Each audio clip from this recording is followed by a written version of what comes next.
finally happened. Child taken due to COVID-19, June 17th, 2020. Well, they've finally done it. We've been watching for it all along, hoping against hope that the system would prove us wrong and somehow behave itself. But we kept watching because we know what the system is made of. Sure enough, it finally happened. Today in Dependency Court Madness, LA County Department of Children and Family Services, DCFS, recommended that the court remove my client's child from their physical custody after the parent tested positive for COVID-19. This is a non-offending parent.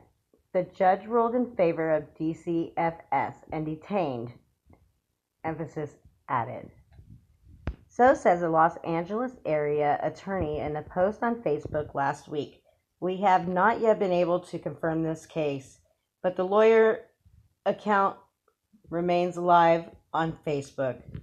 He continues, let that sink in. DCFS is asking for children to be removed from parents' custody due to COVID-19, despite the parent making the appropriate arrangements for their children. Emphasis added. To be clear right now, we are talking about one child in one courtroom. The family, who we understand are working on filing a writ of habeas corpus to have their child returned, hasn't had time yet to finish that writ, let alone file for a full appeal. However, once there is one rotten ruling, it becomes easier for others to follow. Some of you have been sounding alarms ever since reports came out that child welfare forms were changed to indicate COVID-19 was present in the home at the time of the child's removal.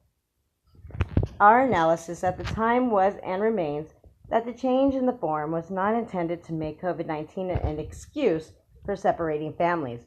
It was intended as means to warn a potential foster family or group home that an incoming child has been exposed to the virus. But like so many of you, we also saw the potential for danger, and we have kept our ear to the ground. Sure enough, now an LA County judge has taken the plunge down the rabbit hole.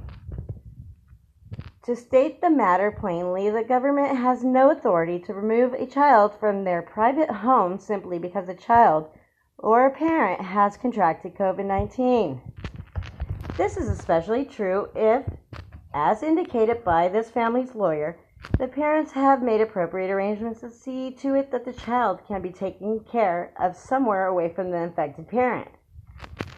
In such cases, there is absolutely no need for the court to even be involved. This will not be the new normal. Under no circumstances will we stand by while innocent families suffer the humiliating and life-shattering trauma of unnecessary, unconscionable separation. We are working to know more about this situation, and we will certainly stay vigilant and watching for more instances and for tracking what happens in this case. Thank you for joining us in this fight. Standing together, we will make sure this does not become the new normal. Families have a right to be together. Let's make sure that right is protected. Sincerely, Executive Director of Parental Rights, Michael Ramey. Thank you for your email, sir. Note, June 18th. Today we added to this page a link to the Facebook post so you can see for yourselves. As mentioned earlier, we have not yet been able to verify this point beyond Facebook, but there are two additional points to consider regarding its reliability. First, there is an attorney database by which attorneys can look each other up. We checked that database and verified that the original Facebook author, who claims to be an LA attorney, is, in fact, an LA attorney. This alone adds a lot of credibility. Second, multiple other attorneys have weighed in among the comments on this post, saying they're facing similar challenges. Now that you can access that through the link above, You will be able to see some of those comments for yourself. Posted in on all nationwide newsletters, all state alerts, and tagged hashtag parental rights, California COVID-19 DCFS updates. And the rest. Thank you for your continued support. These guys are much nicer than I will ever be again to these people.